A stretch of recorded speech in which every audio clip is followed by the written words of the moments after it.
บรรยากาศการสอบเสียงมือทำอิฐอยู่โรงเรียนบ้านโพนโรงเรียนที่ลูกชายมาสอบเสียงจบสันป .5 เนาะแต่ว่าโรงเรียนเลยมันอยู่โรงเรียนน้องบัวแดงแต่ว่ามาเสียงอยู่ศูนย์โรงเรียนบ้านโพนสวัสดิ์เนาะ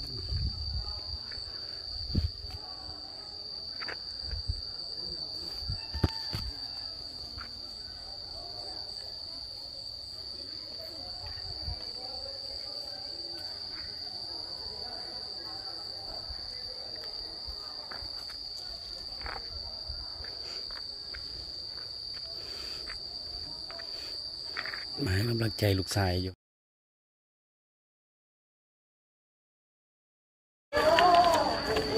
เข้าห้องไหนห้องนี้ด้วย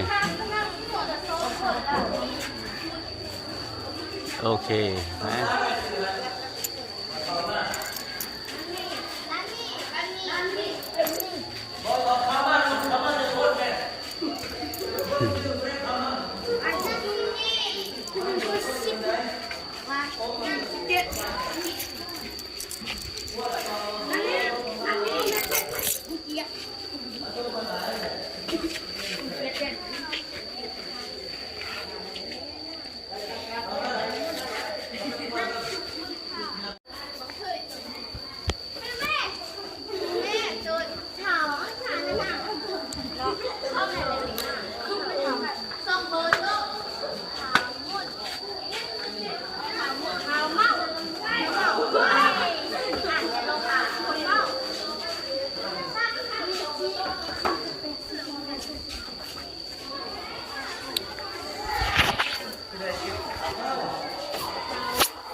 เลยแมนห้องนี้แล้ว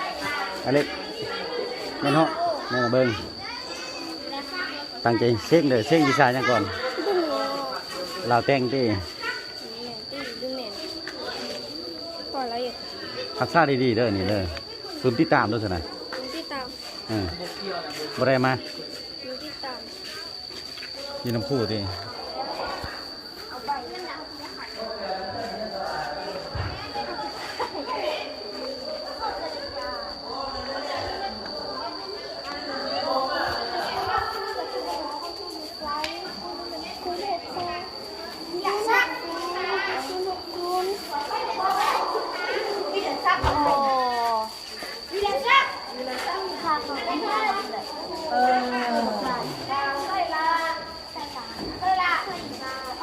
้วโจกไส้ไม่ไหวสายฝนไพวัน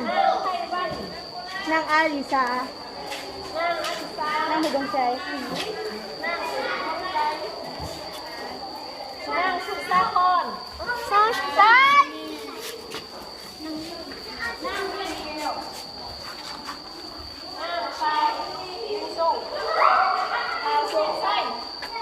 เข้าไปเลยดิ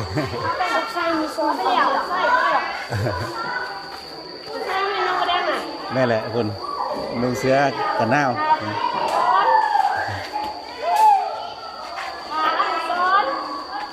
ใส่ละสิ้นใส่ละสิ้นนั่งซ้ายให้นั่งเข้มเข้มซ้อนไส้นั่งอันมือนั่งปี